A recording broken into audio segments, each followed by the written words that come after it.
Hi everyone, welcome to my cross-gender leisure presentation for Recreation 3202.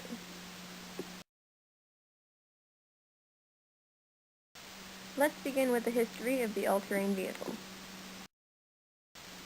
All-terrain vehicles, or ATVs, started off as three-wheelers, as you see below.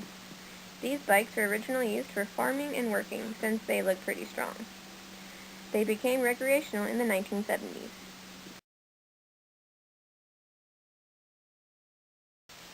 This three-wheeler became current in the 1980s, with the addition of a fourth wheel. This fourth wheel added stability and allowed the bike to have a more powerful engine. These quads quickly phased out three-wheelers and are what we most see today. Now let's look into why ATVs are considered a manly tool. When ATVs first came out, their riders and operators were almost always men. This is because ATVs were used on farms by farmers and ranchers, which were typical male jobs. ATV riding was also seen as a rugged and rough pastime, just as men were seen as rough and rugged, so it suited them perfectly. According to research, the typical recreational rider is a non-Hispanic male between the ages of 40 and 50, has a high school education and some college, has a full-time job, makes an average salary of $65,000 to $70,000 a year. They have to be able to afford all of these toys somehow, and they usually have families. ATVs have been around a while, and participation in the sport is changing. As we have read and discussed in class, women are constantly fighting stereotypes. Similar to when we studied women's place in men's sports for love and basketball, many believe that ATV riding is too rough for women because they are considered fragile and delicate. However, ATVs are quickly becoming more than just a guy thing. In the past, female participation has been nearly non-existent when it comes to ATV riding. Many women and young girls are beginning to get involved in riding for fun as well as competitively. Over the last decade, the number of female riders has increased significantly. What sparks this change, you may ask? I believe availability and access to try it, men willing to teach the women in their lives how to ride, women wanting to prove the stereotype wrong, females willing to try something new and different, and women making a place for themselves in a male-dominated activity. ATV riding is an activity people of all ages can enjoy, since it has evolved into a sport the whole family can participate in. There are ATVs built specifically for small children as young as 4 years old. There are also a variety of body sizes and engines for adults and teens to choose from. Now let's get into my personal ATV experience.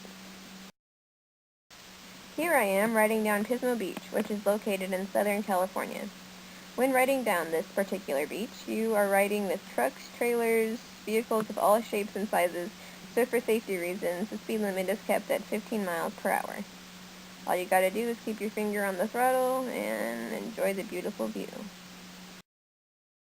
When comparing my experience with the class topics, I would agree to an extent that ATV riding is a rougher sport and not for everyone. Operating an ATV isn't as difficult as it seems, but some terrains can get nasty and dangerous. In spite of these things, I saw quite a lot of women riders on the beach, which made me feel very happy. Now that I've experienced riding, the question I keep asking myself is what took me so long? My parents used to have three-wheelers, but stopped riding when I was born. A few years ago, my dad decided to rent an ATV, and it looked like fun, but I wasn't old enough. Now that I am, I was able to ride and had a blast doing it. What was my biggest challenge when it came to ATV riding? That's easy, the sand dunes.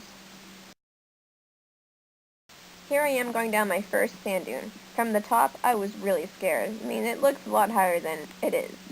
But I listened to the tips that my dad gave me, such as keeping my weight back and going pretty slowly, and I went down a 15-foot dune. Doesn't look like 15 feet, does it? So after I went down, I had to come back up, and that dune was about 12 feet. Wait, I'm not done yet. I decided to be brave and try an even bigger dune. If I thought the view from a 15-foot dune was scary, the view from a 30-foot dune is even scarier. But I went down it no problem and had a blast doing it. I experienced every emotion in this activity. Riding down the beach and on flat sand, I felt free, exhilarated, and thrilled, like all my problems were miles away. However, going down sand dunes was completely different. At the top, I was terrified, but once I started going down, it was such a rush, similar to that of a roller coaster.